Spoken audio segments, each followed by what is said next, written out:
Well, good evening everyone. This is VK4GXC again from Brisbane with another receiver as we're all in lockdown at the moment and I have a bit of time on my hands. I thought I'd try and go through some of the receivers which I haven't covered before but have probably held for a while here. This particular receiver is the RACAL RA6790 and the military used to call it a R-2174, an inverted comes there, P. URR, which is the P stands for plug-in filters. So the various IF bandwidth filters which are located in the radio over in this area, you can actually unplug and plug new filters in. I suspect that was done so that that saved them out to pull it all out of the rack only to find out that the receiver they pulled out didn't have plug-in filters. So that's one of the quick identifiers, and I think probably the P is a little bit more desirable because you can actually as you say, plug and play with the filters in there. Now it's a microprocessor based receiver. This was designed in the States, hence the 6790. Now I used to work at RACAL myself in the UK. All the receivers in UK were the 17 series at this time, so it was the RA1790 would have been the UK equivalent to this. However, when it was brought over, it was all in inches. It was not metric. Designed in the States, imported into the UK factory at Western Road, where a whole team got to work on changing things from an imperial base to a metric base. The resulting receiver came out as an RA1792. So that's where the lineage comes from, and the links come from between the two receivers. In fact, they are very similar in many ways. The panel colouring was changed, I think, to basically bring it in line with what we had in the UK.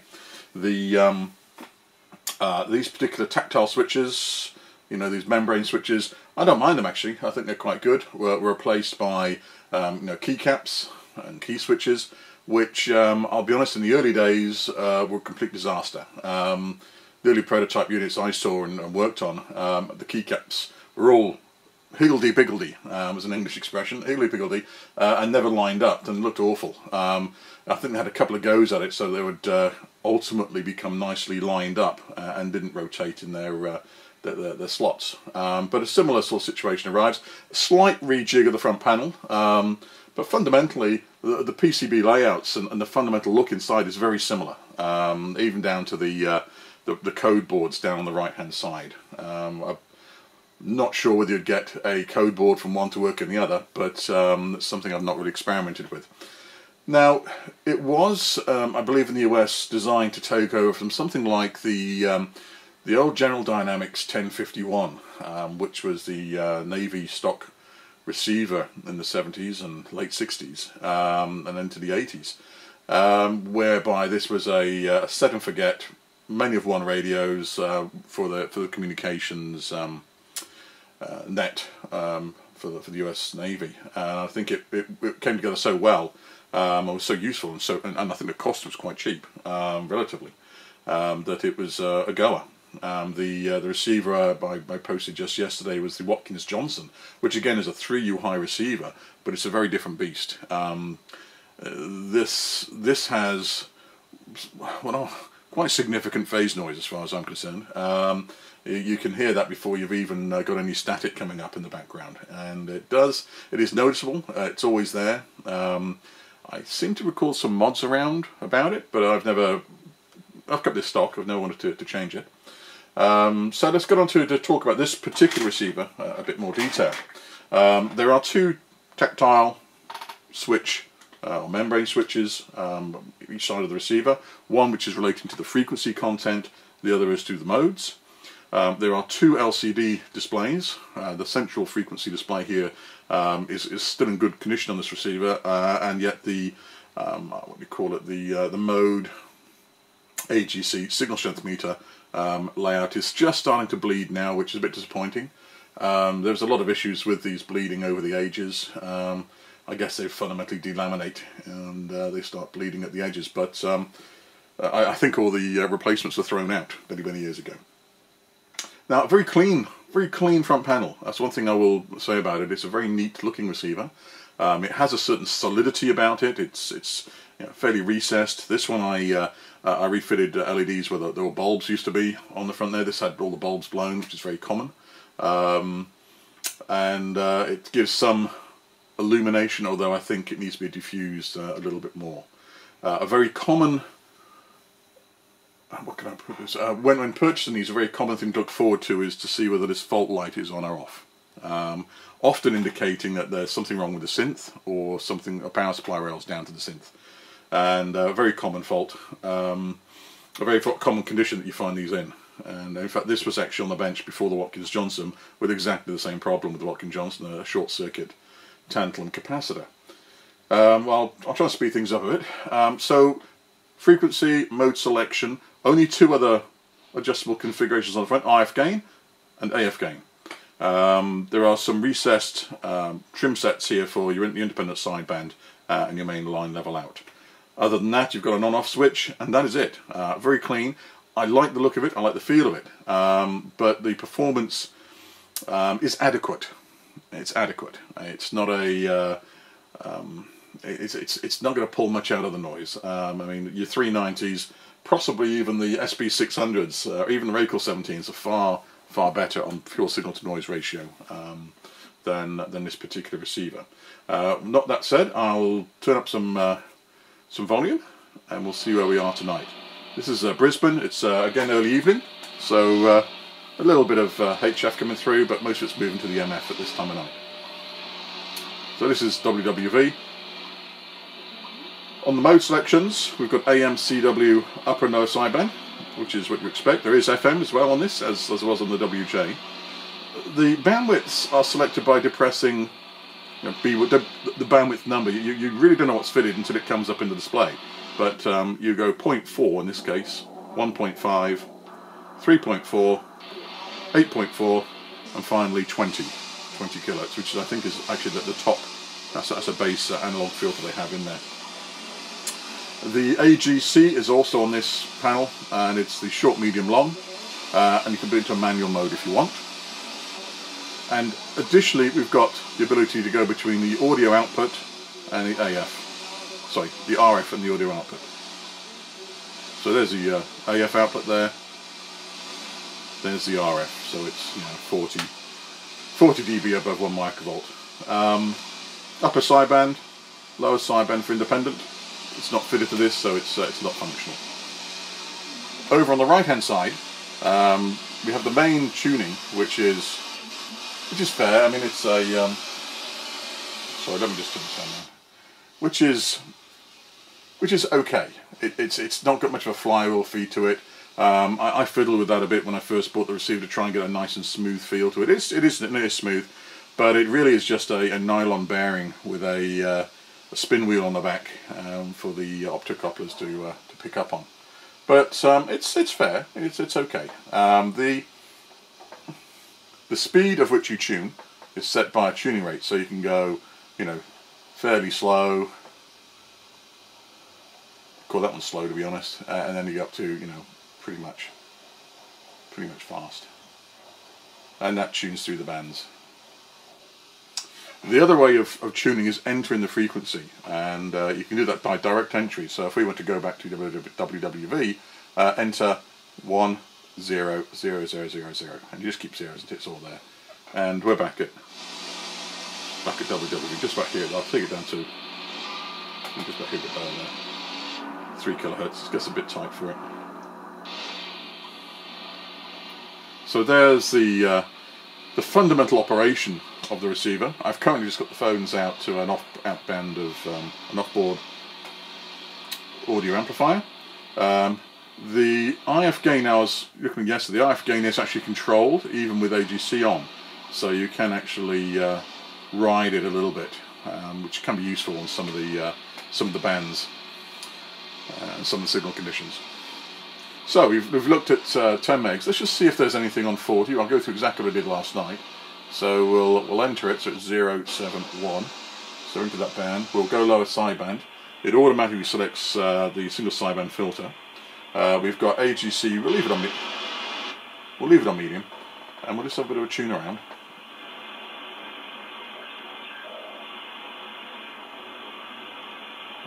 tuning it down a bit.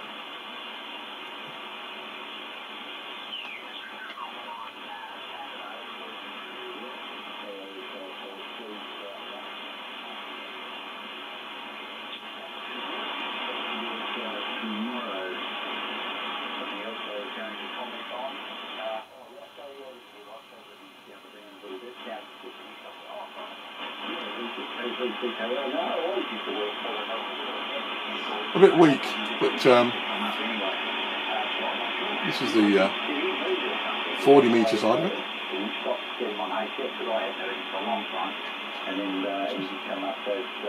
See something else on.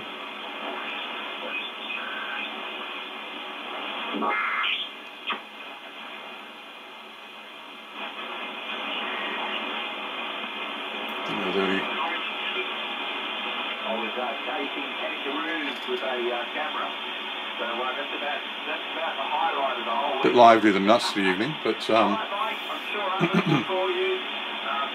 not particularly strong signals.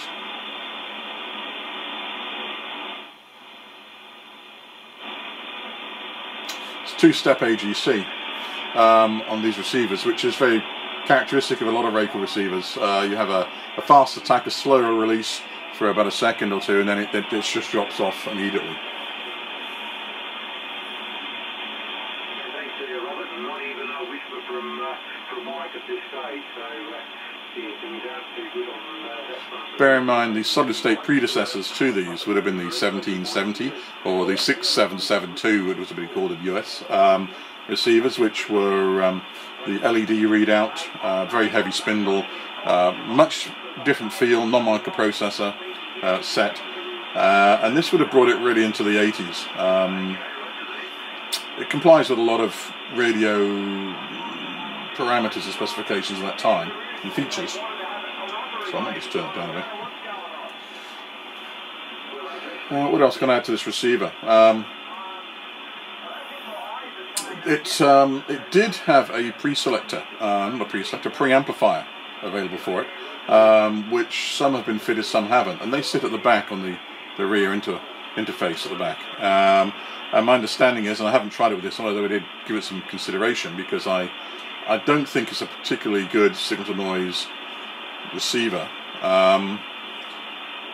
So I looked into fitting an amplifier, but I understand it actually then suffers from overload issues. So it's a bit of a mash. And I think that the UK one had a bit of a go at that, because they came out with the amplifier, and it was fitted as normal. So I suspect they played around with the mixers in the front end there a little bit to try and improve the dynamic range. So we'll have another look around. Yesterday went down to 80, so let's do the same. Enter.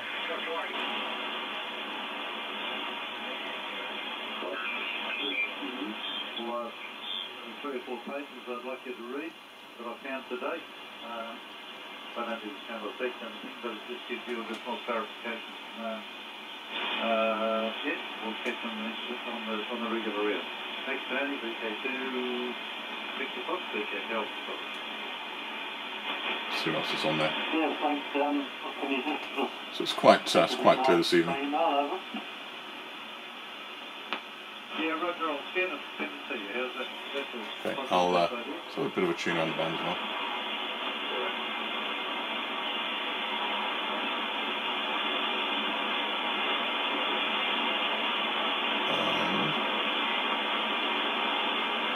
No CW practice again tonight, I can see.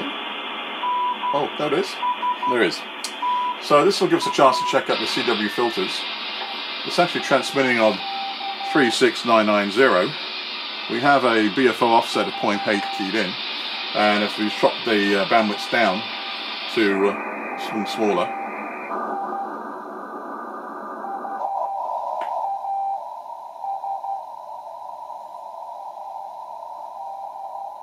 just take that either short or manual.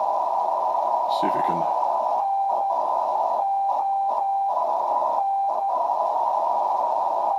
So much for manual.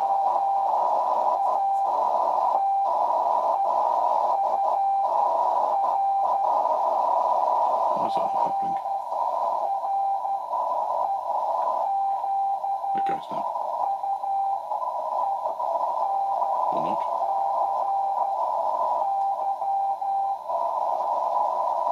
What's going on there? Doesn't seem to be adjusting it in CW mode. Let's read the manual on that.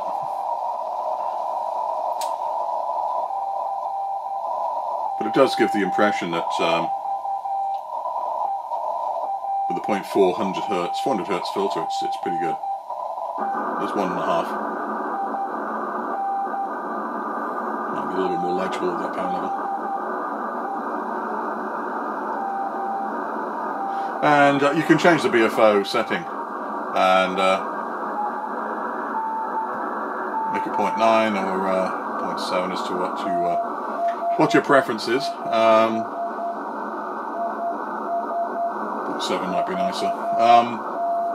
So there's the effect of the CW, and of course with the stability of the synth in here, you know you're spot on, and you can put your skirts right around the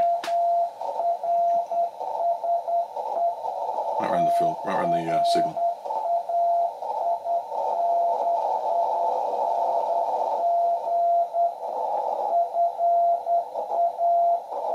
Just surprised that's not actually kicking in.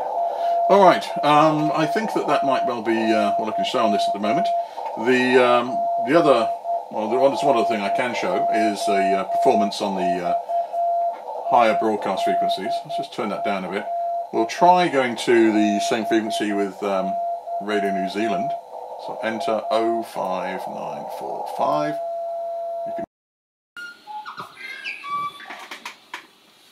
Well, that was a bit fortuitous. Radio New Zealand have just changed their beam heading down towards Australia. They went off and missed the changeover. But this gives you a bit more of an impression as to the sort of quality you can get out of these receivers. That's 20 kilohertz. So it can be very nice, and as the evening goes on, that'll get to be quite a very strong, consistent signal.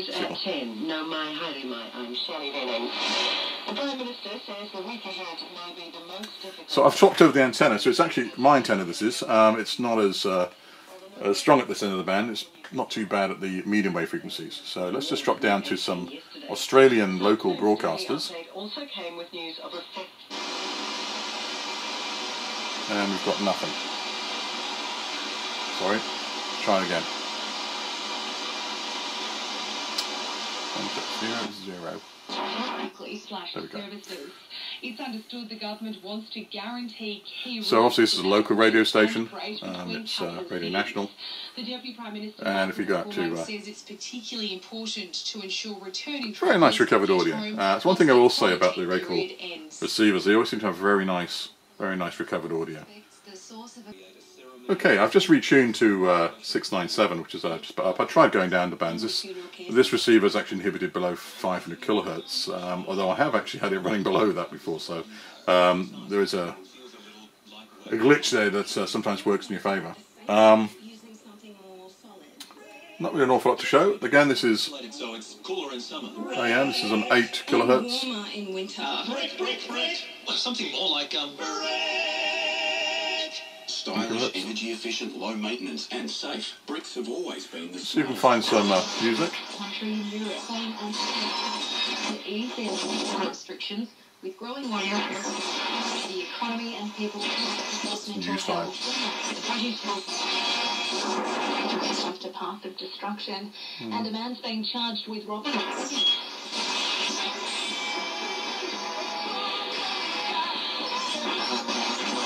Today marks a sombre day in the impact of this disease. With Matty's a tiger and fortunately.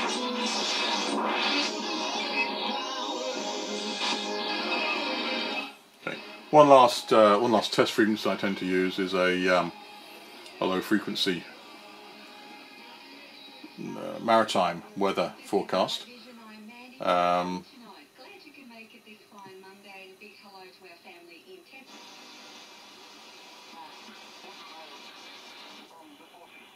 Area affected, bounded by latitude 58 south, longitude 086 east, latitude 51.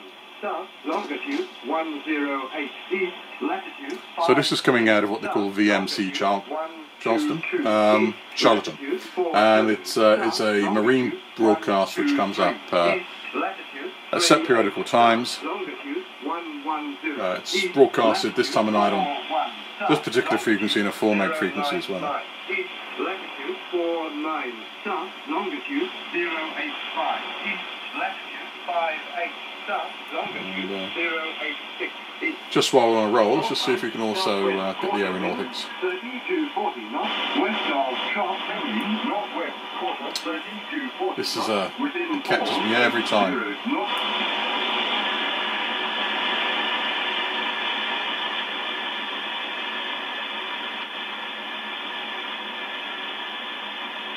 Of course, there's very little air traffic, I just thought. It's probably why we're not hearing a lot. Yeah, this is the South Pacific crossing, and I guess other than freight, there's not a lot happening on these frequencies at the moment.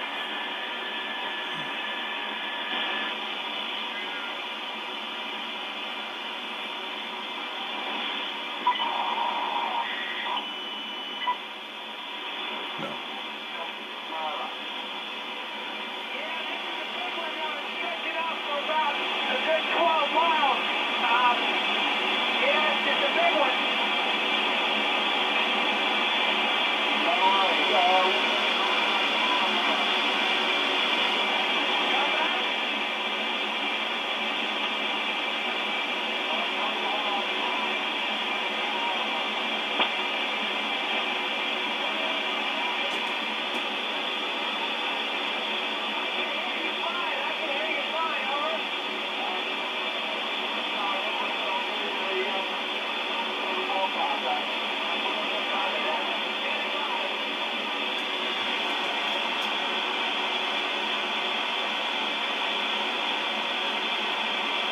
Unusual.